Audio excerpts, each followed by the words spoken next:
Halo teman-teman, selamat datang di channel Programmer Zaman Now. Bersama saya Eko. Di video kali ini kita mau bahas tentang coding interview lagi, tapi di sini kasusnya adalah faktorial.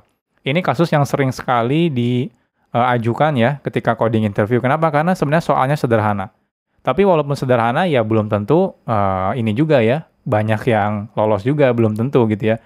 Karena ini kasusnya sederhana, jadi memang harusnya itu kalau beneran programmer harusnya bisa mengerjakannya dengan mudah gitu ya. Nah, tapi kadang-kadang soalnya itu walaupun mudah, tapi kadang-kadang suka dikasih challenge atau tantangan yang berbeda. Nanti kita coba di sini ya. Nah, jadi sekarang kita mau bahas salah satu kasus yang sering ditanyakan, tapi sederhana, yaitu adalah faktorial. Yuk kita bahas. Oke, buat teman-teman yang tidak tahu tentang faktorial itu apa, teman-teman bisa cari di Wikipedia contohnya ya. Jadi di sini ada faktorial. Jadi faktorial itu, jadi ini di dalam matematika sebenarnya ya. Jadi contohnya di sini. Jadi faktorial itu adalah dari bilangan bulat positif dari n misalnya ya, dan dilambangkan dengan n tanda seru gini. Ini adalah faktorial artinya. Nah, maksudnya apa nih? Kalau teman-teman n itu kan nanti teman-teman ganti ya dengan bilangan bulat positif. Contohnya mungkin 1, 2, 3, 4, 5, 6 dan seterusnya gitu ya. Nah, kalau teman-teman bilang ini tolong masukkan 5 faktorial misalnya seperti itu ya. Nah, hasilnya berapa sih 5 faktorial? Nah, hasilnya itu adalah seperti ini. Jadi kalau kita masukkan n faktorial, berarti itu sama dengan n dikali n-1, dikali n-2, dikali n-3, sampai terus terakhir sampai nilainya adalah 1. Seperti ini. Jadi kalau saya masukkan parameternya misalnya 5, itu sama aja berarti dengan 5 dikali 4, dikali 3, dikali 2, dikali 1. Nah, hasilnya sama dengan 120.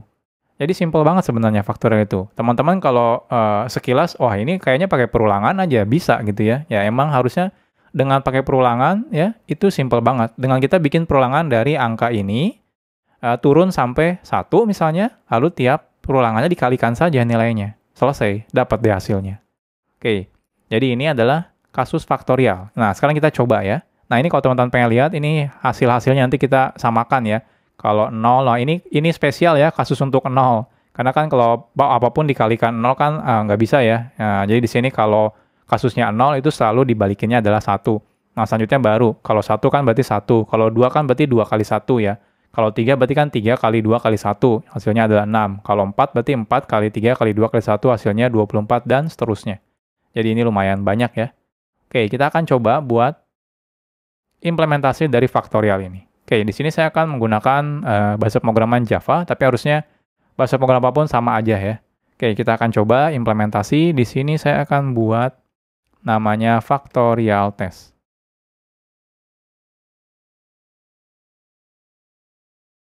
Oke, jadi kita akan bikin sebuah function, di mana function ini nanti ada parameter input dari jumlah value yang mau kita buatkan faktorialnya, dan return value-nya adalah hasil dari faktorialnya.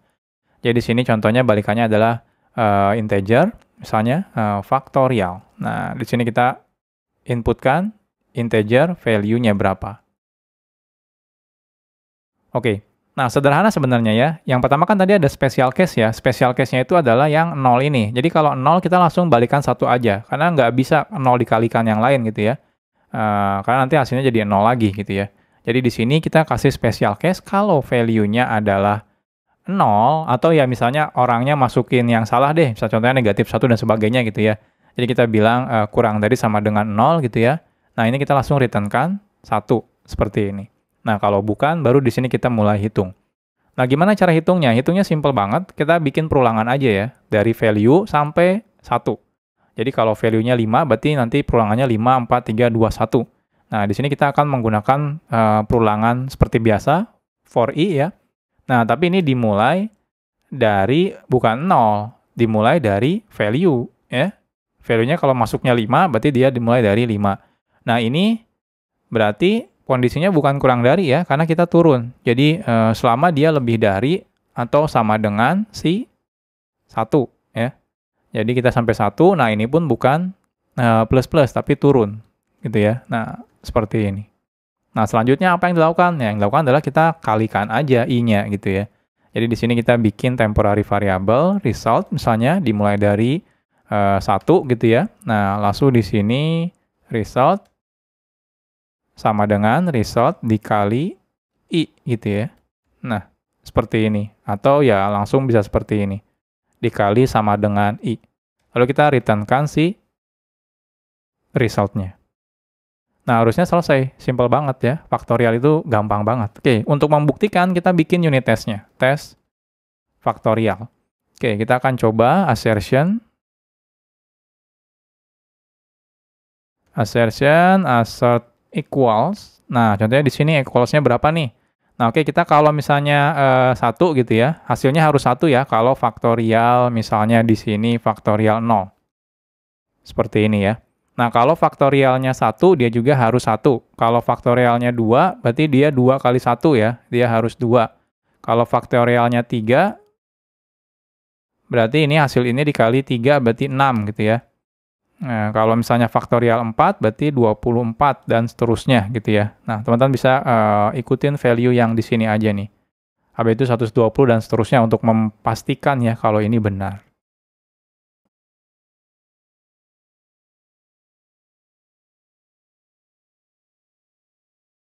Oke, sekarang kita akan coba jalankan unit testnya. Kita coba running.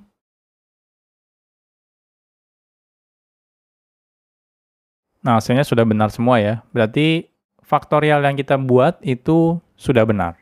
Jadi simple banget ya. Nah, biasanya tidak sampai di sini. Biasanya interviewernya akan men-challenge kita. Nah, sekarang pertanyaannya misalnya, gimana caranya kita membuat sebuah function faktorial, tapi kita tidak menggunakan perulangan for, atau while, atau do while, seperti itu. Nah, kalau teman-teman diminta seperti ini, teman-teman harusnya udah langsung ngeh ya, kalau ini berarti diminta untuk menggunakan rekursif. Nah, kalau teman-teman jawabnya, wah nggak tahu kalau misalnya nggak pakai perulangan, pakai apa dong? Nah, nanti si interviewnya biasanya ngasih clue gitu ya. Nah, soal rekursif. Nah, nanti ditanya, rekursif itu apa gitu ya. Jadi rekursif itu adalah function yang memanggil function dirinya sendiri. Jadi kalau teman-teman belum tahu, saya harapkan teman-teman bisa belajar dulu ya tentang rekursif. Karena ini lumayan penting ya dalam membuat program. Kadang-kadang ada kasus-kasus di mana kita bisa selesaikan menggunakan rekursif itu lebih mudah dibanding menggunakan perulangan. Contohnya yang faktorial ini, kita akan coba. Jadi yang ini kan menggunakan perulangan ya. Nah, sekarang kita akan buat faktorialnya dalam bentuk rekursif. Jadi kita akan buat integer faktorial rekursif ya. Lalu di sini integer, lalu di sini value-nya. Nah, yang pertama, seperti biasa, kita akan buat ini dulu ya. Istilahnya itu penghentiannya. Jadi kalau misalnya rekursif itu artinya kita akan memanggil function yang dia sendiri, maksud saya, untuk mengkalkulasi value-value selanjutnya. Jadi yang tadinya kita menggunakan perulangan ini, kita panggil si rekursif ini. Jadi di sini kita cek dulu. Jadi kalau rekursif itu harus ada penghentiannya ya. Jadi kalau tidak dihentikan, nanti dia tidak akan pernah berhenti pemanggilan fungsinya. Jadi di sini kita hentikan kalau value-nya sudah sama dengan, atau misalnya kurang dari sama dengan 0 gitu ya. Nah kalau seperti ini kita hentikan. Hentikannya seperti apa? Hentikannya adalah returnkan. Returnkan apa? 1 misalnya di sini. Nah, seperti ini. Nah, selanjutnya, kalau bukan, kalau ternyata value di sini adalah 5, gitu ya, atau misalnya 4, atau 3, atau 2, atau 1, nah, ini kita akan returnkan si rekursif selanjutnya. Jadi, di sini tinggal kita returnkan.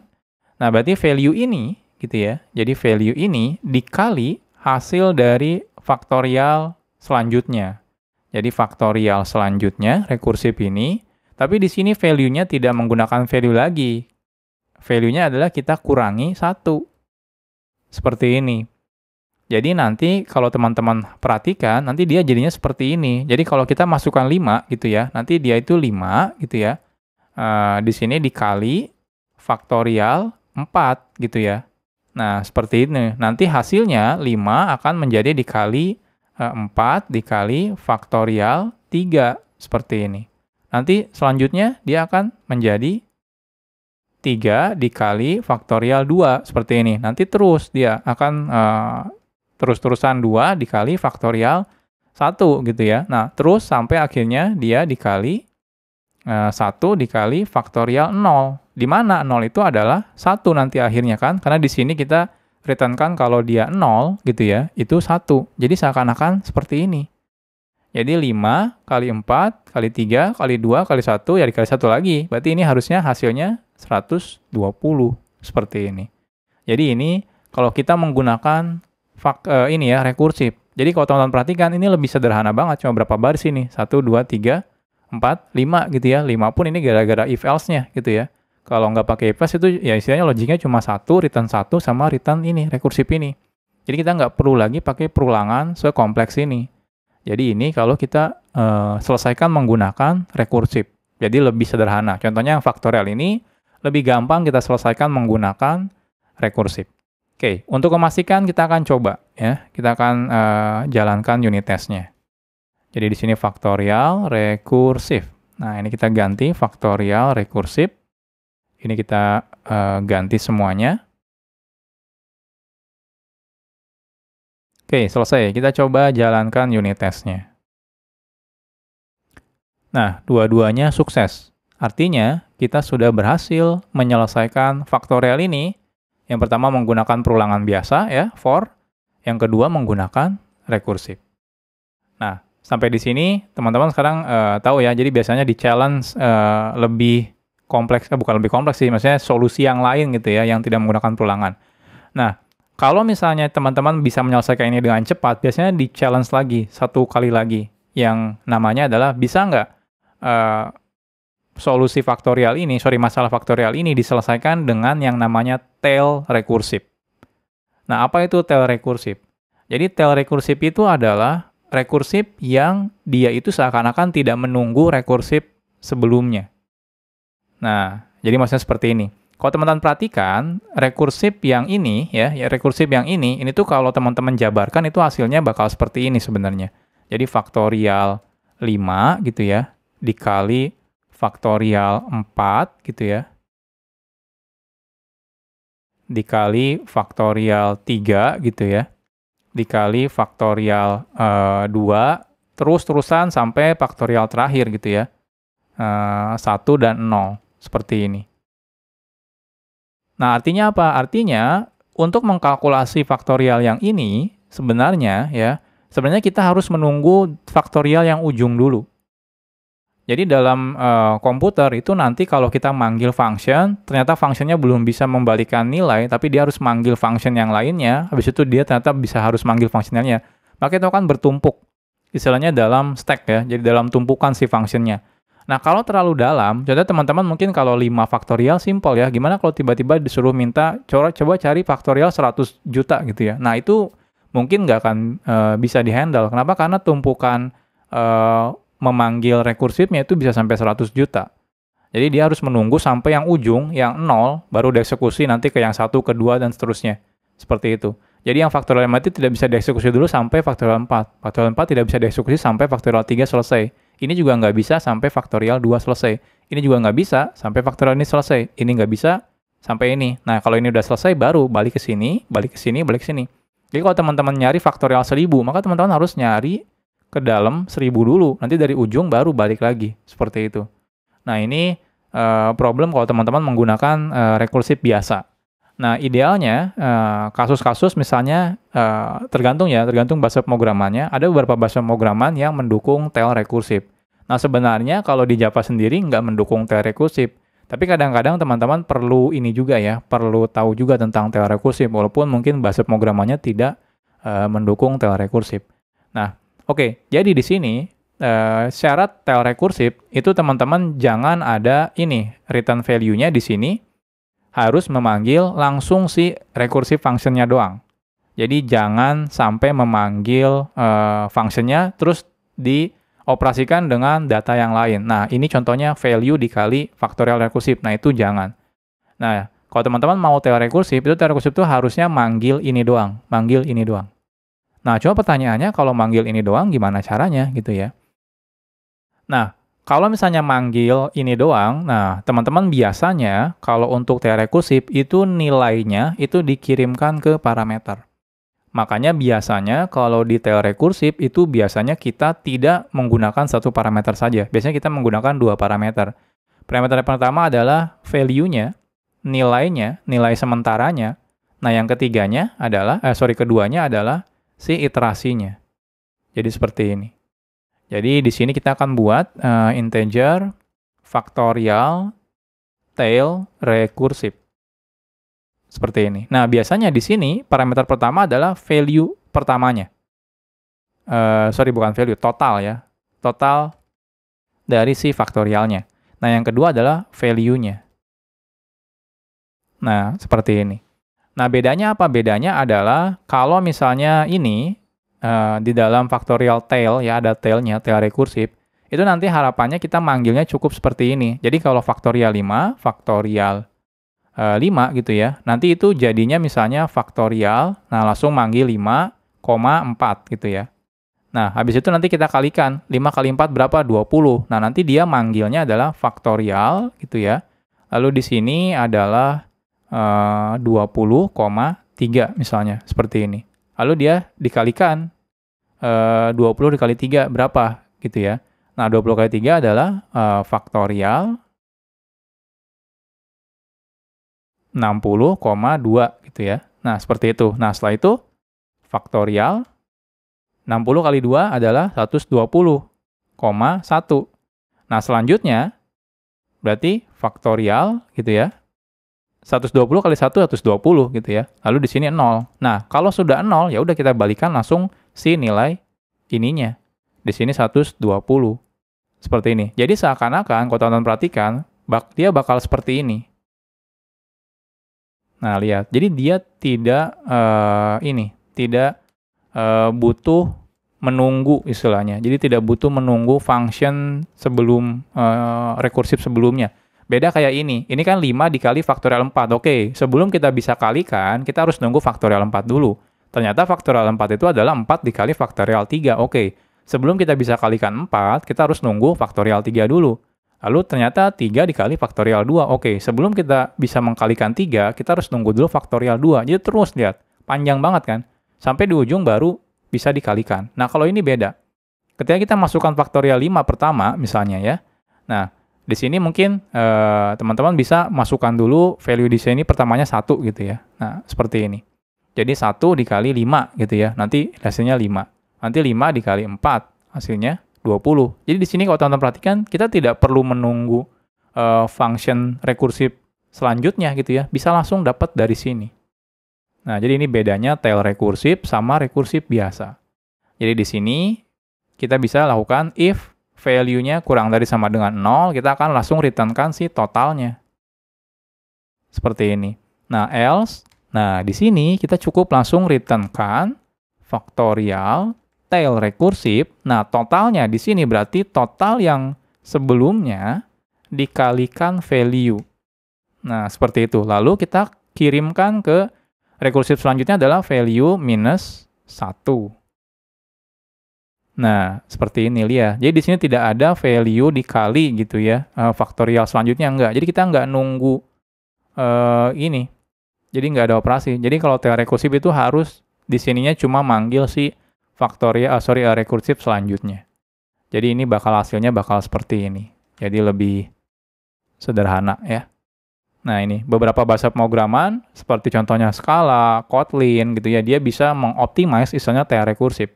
Sehingga nanti tidak akan terjadi error namanya Stack Overflow. Oke, kita untuk memastikannya kita coba. Jadi ini saya paste lagi, ini tail rekursif. Faktorial tail rekursif.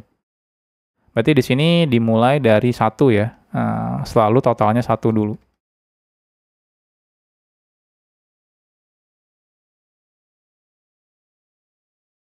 Faktorial tail rekursif seperti ini. Oke, kita coba jalankan, kita lihat hasilnya. Nah, tiga-tiganya sudah sukses. Jadi sekarang kita sudah berhasil menyelesaikan faktorial, walaupun saya udah bilang di awal ya ini sederhana sekali sebenarnya kalau kita menggunakan perulangan. Nanti biasanya di challenge untuk menggunakan rekursif, kalau kita bisa ya dengan mudahnya, biasanya akan di challenge menggunakan tail rekursif. Nah, solusinya kurang lebih seperti ini. Oke, jadi saya ajarkan di sini agar teman-teman paham konsepnya ya. Jadi bukan dihafal kode ya, nanti bikinnya kayak gini. Karena pasti nanti akan diubah sedikit. Contohnya, faktorialnya ternyata nggak pakai kali, misalnya pakainya bagi atau pakainya tambah dan sebagainya gitu ya. Atau, faktorialnya cuma pengen bilangan genap saja atau ganjil saja misalnya. Nah, jadi biasanya nanti ya istilahnya dimodifikasi lah soalnya. Tapi solusinya biasanya seperti ini ya, logika untuk menyelesaikan solusinya. Oke teman-teman, jadi gitu aja ya kira-kira solusi untuk faktorial. Jadi walaupun sederhana, tapi biasanya teman-teman akan di-challenge lagi biar ya berpikir atau misalnya menyelesaikan dengan solusi yang berbeda. Nah, kalau teman-teman ada kritik atau saran atau ada ide, kira-kira kita bahas apa lagi, teman-teman silakan masukkan di kolom komentar. Kita ketemu lagi di video selanjutnya. Salam programmer zaman now. Bye-bye.